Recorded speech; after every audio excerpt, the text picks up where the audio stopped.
Okay, I'm getting ready to go to work, on our way back from Mass, visiting family. And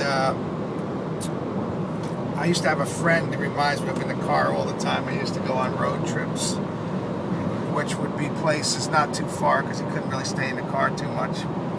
This guy's name was Michael J.I.L.O., and I always wanted to give you a little heads up or a little summary of this guy's existence when he lived around here.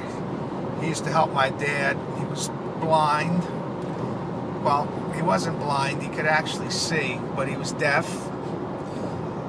He was like he was blind because he was so deaf. And he also had false teeth, and the false teeth made him talk like this. He talked like this. And a lot of people in Kingston, New York, the greater Kingston, New York, he used to call the big city with all the crooks. Well, he used to talk about women's body parts, and because he was pretty much obsessed with, I had over 10,000 women in my life during the army time. This is what he would talk. And all the men would go in the army and I'd be left behind with all the women. So I stayed a bachelor all my life. But one thing I never did was go down south of the border, down Mexico way. Because that's dirty down there. It's all shit and piss comes out on a woman.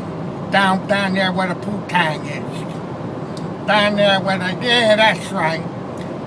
Down there where the pussy is all dirty and shit and piss. But the tits, yeah, you laugh. The tits is clean. No piss, no shit comes out of the tits. Yeah, wasn't you brought up by your mother's bus? Most people was brought up by their mother's bus. The tits is clean, no piss, no shit comes out of there. He said, I have false teeth, I take my teeth out so I wouldn't bite the nipples and give them cancer. One time I had a woman, she says to me, gonna go down south of the border, down Mexico way. I said, get the fuck out of here, you goddamn pig. So shit and piss comes out of there. Then another time, she gave me a tried to give me a blowjob. After she tried to give me a kiss after the blowjob. I said, get the fuck out of here, you goddamn pig. I didn't want nothing that had to do with shit and piss. I just wanted sex.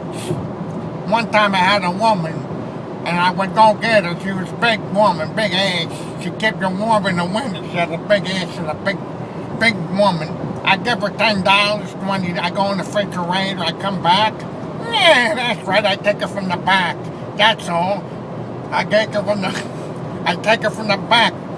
She had big tits, sandbags. I tell you the story about sandbags. You got three kinds of tits too with women. You got sandbags. You got what they call bird seeds. Some of them put fancy sponge pads in there. And some of them call watermelons. So one time there was a woman in Kingston that had a nice big set of tits. And all the men wanted to take her out. So in those days they had a place called Williams Lake. So we took her to Williams Lake. And she went in to change. She come out.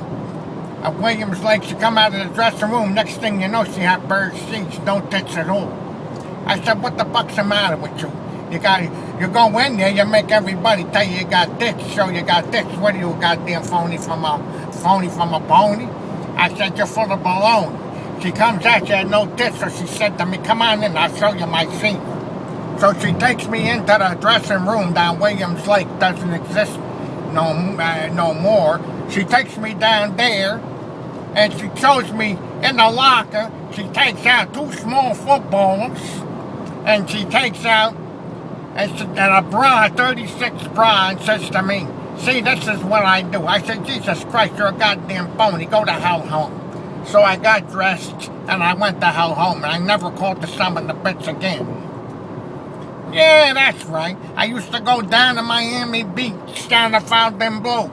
And I used to sing Frank Sinatra songs back in the day. And yeah, I had different women every night. I had over 10,000. And that's the way it goes. So I'm going to say good night and goodbye because Mark Ferraro will always remember me and the things I done for the greatness of mankind.